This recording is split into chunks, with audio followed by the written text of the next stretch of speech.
ওটা জ্বলছে না নাকি নাকি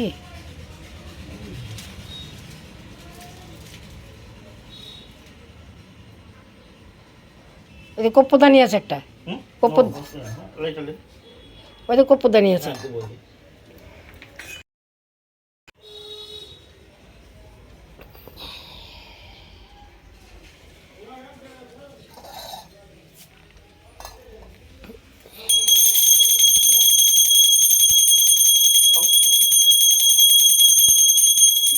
এটা এটা এলে পঞ্চপ্রদীপের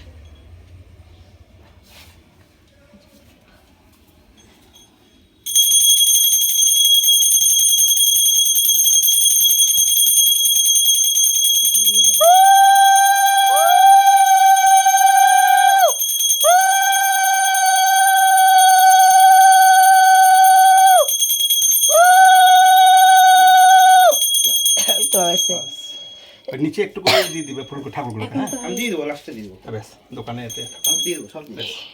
কাকা নাই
হ্যাঁ এখনই দিবেন না? 5 শূন্য দিয়ে দিবেন। তাহলে 5 দোকান নামে এসছো দোকান নামে যাও ওখানে ভর্তি কত লাগবে পাঁচালে ভর্তি ভর্তি উঠতে হয় না দোকানটা নামিয়ে দিয়ে এসো ভালো হবে দুটো 5 মিনিট লাগবে। প্রথমে বন্দিন আমি দেব গজানন সর্বসিদ্ধিদাতা বিঘ্ন বিনাশন হরগৌরী বন্দিন বিরিঞ্চি নারায়ণ বশিষ্ঠ বাল্মীকি আদি বন্দী মুনিগণ প্রণমিন সত্য নিয়ত হাসিন যাহার কৃপায় হয় ভুবন অখিল লক্ষ্মী সরস্বতী বন্দী কালী করালিনী সত্য বিরূপাখ্যানা পূর্ব কাহিনী শুনো শুনো শুভজন হয়ে একচিত যার যে পাইবে বর মনের বাঞ্ছিত গরিব ব্রাহ্মণে এক ছিল মথুরায় ভিক্ষা করি কাটে গাল সুখ নাহি পায় একদিন সেই দ্বিজ ভ্রমিয়া নগর কিছু না পাইয়া ভিক্ষা হইল কাতর বৃক্ষতলে ছবি বড় বিষায়িত মনে কান্দিতে লাগিল দ্বিজ ভিক্ষার কারণে কান্দিতে কান্দিতে যে হইল অস্থির দেখিয়া দয়ার্দ বড় হইল সত্যপীর দয়াময় প্রভুদেব সত্যনারায়ণ ফকিরের বেশে তারে দিল দর্শন দ্বিজে কয় নারায়ণ শুনো মহাশয় কি কারণে কাঁদো তুমি বসিয়া হেথায় দ্বিজ বলে কি হইবে বললে তোমায় ফকির বলেন দ্বিজ ক্ষতি কিবা তাই দ্বিজ বলে নিত্য আমি ভিক্ষা মাগি খাই আজ না পাইন ভিক্ষা দুঃখ ভাবি তাই ফকির কহিল দ্বিজ যাও নিজ ঘরে আমারই পুজো হতাব দুঃখ যাবে দূরে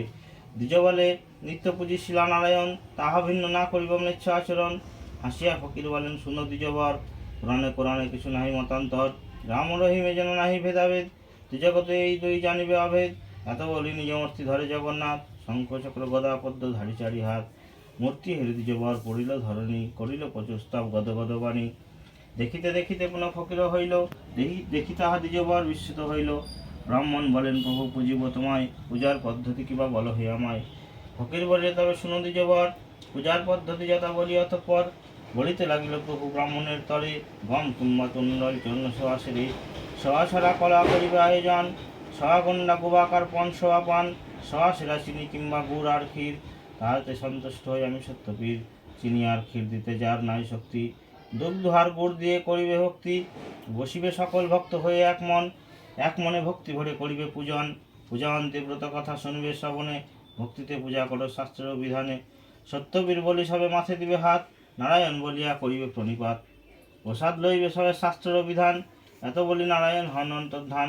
ভক্তিভাবে দ্বিজয় হয়ে যেবর হয়ে হর্ষিত, কিছু ভিক্ষা করি গৃহে হন উপনীত। ব্রাহ্মণে শুনিয়া বলে সব হয়ে আনন্দিত, পূজা হেতু আয়োজন করে বিধিমতো। ভক্তিভাবে পূজে দ্বিজ নারায়ণ পদ, প্রভুর কৃপায় দ্বিজেরও বিল সম্পদ। কাঠুরিয়াগণ সবে বিস্ময়ে মানিল, ভক্তি বলে ব্রাহ্মণের জিজ্ঞাসা করিল। ব্রাহ্মণ তাদের বলে বিধান সমস্ত, কাঠুরিয়া পুজিবারে হইল ব্যস্ত। সে নিজে করিল তারা বিধি সহকারে, দুঃখ দূর হইল আনন্দ ঘরে ঘরে। অতঃপর সদানন্দ সাধু একজন, কাঠুরের সম্পদ দেখিয়া ইষ্টমন। জিজ্ঞাসিয়া সব কথা জানিতে পারিল, শুনিয়া সাধুর মনে ভক্তি উপজিল। সাধু বলে অপ্রতুল নাহি অন্য ধনে, কন্যা নাই দুঃখ তাই সদা ওঠে মনে। যদ্যপি আমার এক জনমে তনয়া, সত্যদেব পূজা করি আনন্দিত হইয়া। এত বলি গেল সাধু অঙ্গীকার করি, যথাকালে জন্মে কন্যা পরমা সুন্দরী। সত্যনারায়ণ পূজা সে সাধু ভুলিল, যথাকালে বিকন্যাটি বিবাহ জিতিল। অতঃপর সাজাইল সপ্তমধুকর, জামাতার সহিত সাধু চলিল সত্তর। দক্ষিণ পাটনের রাজা নাম কলানিধি, সেই রাজ্যে সদাগরে মিলাইল বিধি। রাজা সম্বাসিয়া তাকে তরণী চাপিয়া, প্রমাদ ঘটল তার সিংহে নাহি গিয়া।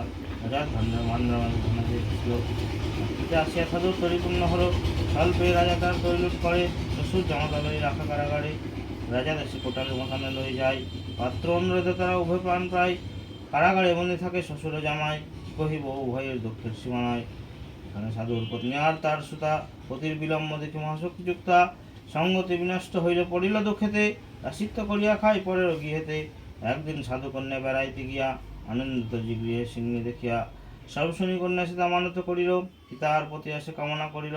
শ্বশুর জামাতা যেথা বন্দি কারাগারে, নারায়ণ স্বপ্নে কন সেই নিপবারে।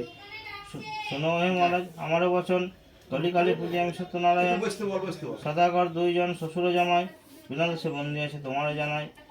প্রভাত হইলে তুমি দুই সদাগরে, 10 গুণ ধন দিয়া তো শিবে আদরে। এত বলি ধরিলেন আপন মূরতি, স্বপ্ন দেখি চমকইয়া উঠিল নিপতি। মুক্ত করি সদাগরে বহু ধন দিল, পরিপূর্ণ করি রাজা বিদায় করিল। পূজিত সাধুর মন সত্যনারায়ণ, ফকিরের বেশি পথে দিল দর্শন। ফকির বলেন শুনো হে সদাগর, ফকিরের কিছু ভিক্ষা দিয়ে যাও ঘর। শুনি সদাগর তাহারে অজ্ঞা করিল, তরির সঙ্গ হইল। দেখি তাহার সদাগর করে হায় হায়, ধরন নিলটায় ধরে ফকিরের পায়। অবশেষে ফকির তাহার কৃপা কইল, ধনৈশ্বর্য তরি পূর্ণ পরিপূর্ণ হইল। উত্তরিল ঘাটে সাধু হইল কোলাহল, সাধুর রমণী কন্যা শুনি কৌতূহল। তরির সামগ্রী যেত ভাণ্ডারেতে লইয়া, সিন্নি করিল সাধু আনন্দিত হইয়া। সকলে প্রসাদ নিল জোর করি পানি, প্রসাদ ভূমিতে ফেলে সাধুর আনন্দিনী। তাহলে সত্যদেব কুপিত হইল, জামাতার সহিত তরি ডুবিল হাহাকার করে।